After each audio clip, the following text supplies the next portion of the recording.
I've got to say, I love Donald Trump. Now, hear me out. Hear my reasons. It's Ben from the problem from being awake. Problem with being awake. Donald Trump has matured slightly. I watch it every day in the news. So he's matured slightly. He's more statesman-like, and his comments are kind of more funny and off the cuff and not too direct. And the fact is, he left the country in a good place. He literally did make Iran almost bankrupt with sanctions. And then Joe Biden lifted it and they got rich again. They're richer now than they were. 250 billion when Trump brought them down to about 100 million.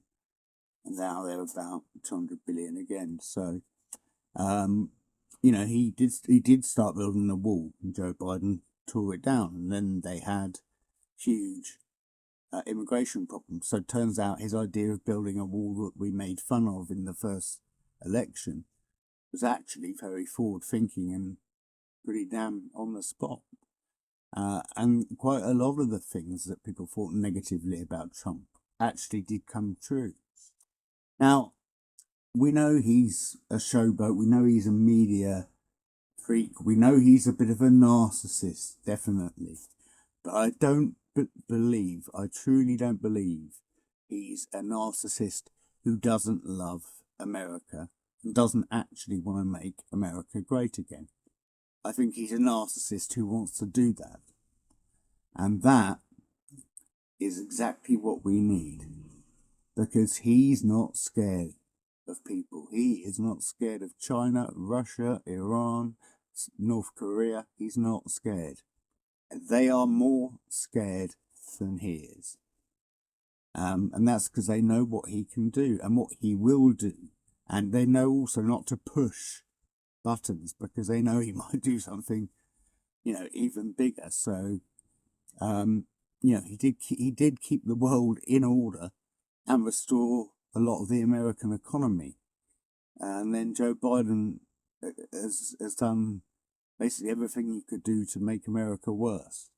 Like New York, LA, San Francisco, Philadelphia, Chicago. These are like ghost towns now. Specifically New York and LA. They're just drug overdoses from fentanyl, which we've now got in the UK, which is great, which is this new synthetic heroin that kills everybody. And that's one of the I think it's the biggest killer in the United States at the moment. And it's smuggled in through the open southern border, and it's killing everyone. And it's killing. They also weaponized it. They've laced it with pills, like an aspirin or something. You might think it's an aspirin, but 1 in every 100 is laced with fentanyl. And if you take one, you're dead very quickly. It's a dangerous drug.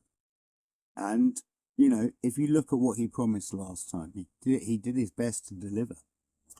He did his best to deliver. Now, I don't think any politician would do their best to deliver and get everything right. I don't think that's ever going to be a match.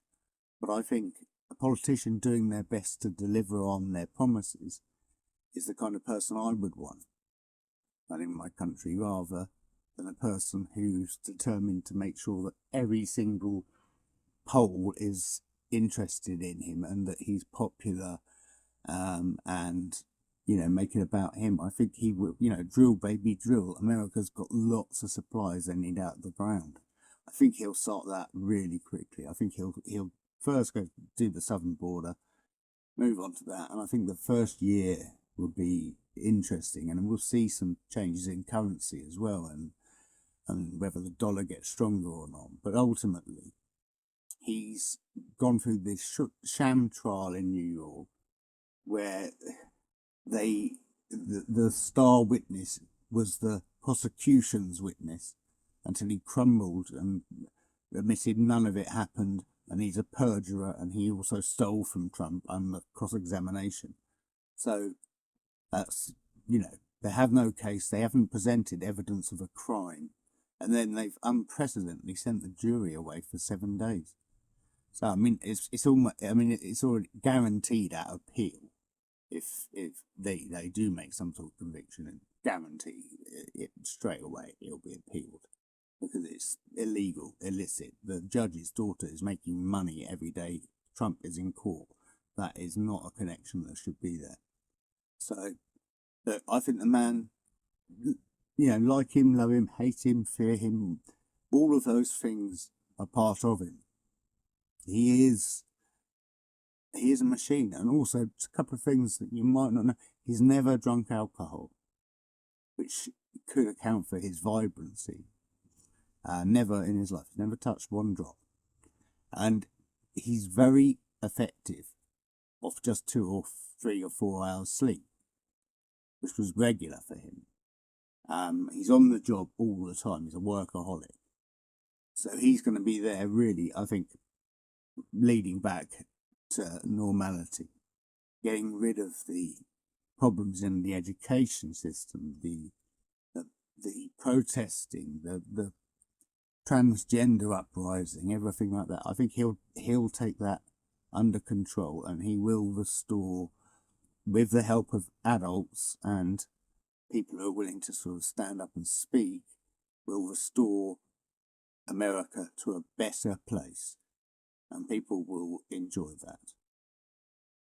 So that's why I would vote for him if I'm in America. I'm a quarter American, but I can't get a green card yet, and I wouldn't better go anyway. But I do follow the politics out there every day, and have done for years. So hope you like the video, and I'll speak to you soon. You be good and I'll be lucky.